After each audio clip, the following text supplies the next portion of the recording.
In a world where knights were supposed to be the paragons of honor, a shocking betrayal in 1387 sent ripples through the medieval court of France. Imagine a scene where a powerful lord invites his guest to his castle, treating him with the utmost kindness and respect. Then, in an instant, he turns on his guest, imprisoning him and threatening to kill him. This is exactly what happened to Olivier de Clisson, a respected French nobleman, at the hands of John IV, the Duke of Brittany, also known as Montfort. Olivier de Clisson was a renowned warrior, known as the One-Eyed, because he had lost an eye in battle. He was not just any nobleman. He was the Constable of France, the highest military position in the kingdom. Clisson was a trusted advisor to the king, and a respected figure among the nobility. However, his trust was betrayed in the most spectacular and brutal way by the Duke of Brittany, who orchestrated a coup that would shock the entire kingdom. On a seemingly ordinary day in June 1387, Montfort invited Clisson and his entourage to his new castle at Herman. The Duke greeted Clisson with warmth and hospitality, showing him around the castle and even inviting him to taste the wine in the cellars. Everything seemed normal until they reached the donjon, the tower at the heart of the castle. Montfort, under the pretense of seeking Clisson's expertise in fortification, asked him to go up the stairs alone. As Clisson climbed, he had no idea that a group of men-at-arms was waiting at the top to seize him and chain him up. Meanwhile, Clisson's brother-in-law, the Sire de Laval, began to sense something was wrong. When he confronted Montfort, the Duke turned green with fear and ordered Laval to leave. But Laval refused, and another of Clisson's companions, Jean de Beaumanoir, arrived just in time to see the betrayal. Montfort, in a fit of rage, threatened to put out Beaumanoir's eye, but ultimately decided to imprison him as well. The night was long and tense. Laval, who stayed by Montfort's side, pleaded with the Duke to spare Clisson's life. Montfort, torn by his actions, gave orders to have Clisson executed, but was repeatedly stopped by Laval's desperate appeals. Finally, Montfort agreed to release Clisson in exchange for a ransom of 100,000 francs and the surrender of several towns and castles, including Clisson's own home at Josselin. The news of Clisson's capture spread like wildfire, and the planned French invasion of England was abandoned. The French nobility was stunned by Montfort's betrayal, and the King of France, feeling his own honor insulted, was determined to seek revenge. However, the king's uncles, who held significant power, were reluctant to take action, arguing that Clisson should have been more cautious. Clisson, upon his release, was driven by a fierce desire for justice. He rode straight to Paris, covering 150 miles a day, to demand satisfaction from the king. The king, Charles VI, was eager to act, but the council was divided.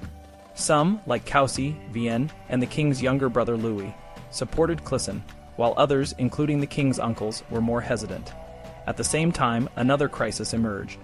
The Duke of Guelders, a minor German prince, issued a brazen challenge to the King of France, declaring himself an ally of the English and defying the French crown.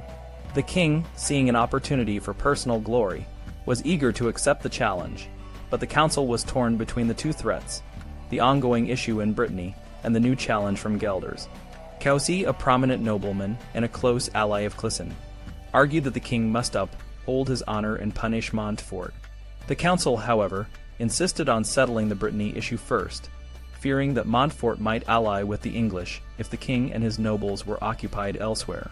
Rivière and Admiral de Vienne were sent to negotiate with Montfort, but the Duke was unyielding. He refused to apologize or make amends, stating that he had no regrets except for letting Clisson live. The negotiations dragged on, and the council decided to send Coucy himself, hoping his influence and persuasion might succeed where others had failed. Coucy's mission was challenging. Montfort greeted him with hospitality, but remained stubborn. It took 2 visits and Coucy's most eloquent arguments to finally persuade Montfort to give up Clisson's castles and agree to a formal pardon. Montfort was reluctant to appear in Paris, fearing for his life, but with pressure from Burgundy and a safe conduct from the king, he eventually agreed to come. In June 1388, Montfort arrived in Paris, where he and Clisson swore an oath of loyalty to each other and drank from the same cup, a symbol of reconciliation. The king, pleased with the outcome, presented Coucy with a French Bible as a token of his gratitude, The events of 1387 and 1388 exposed the fragility of the medieval world's assumptions about trust and honor. Knights, who were supposed to be the epitome of chivalry, were shown to be capable of the most dishonorable acts. The betrayal of Clisson and the challenge from Gelders were just two examples of the increasing disorder and disillusionment that characterized the late 14th century. The failure of the French invasion of England and the subsequent fiascos in Scotland and elsewhere further eroded the prestige of the knightly class. Knights, once seen as invincible warriors, were now viewed as ineffective and outdated. The Battle of Sempach in 1385, where Swiss commoners defeated a force of Austrian knights, was a stark reminder of the changing nature of warfare. The Swiss, trained in flexibility and rapid movement, were able to outmaneuver and overwhelm the traditional knightly line of battle. Despite these setbacks, the knights of the 14th century clung to their chivalric ideals, even as they became increasingly hollow. Poets and writers, like Deschamps and Mézières, began to criticize the knights for their vainglory and lack of true valor.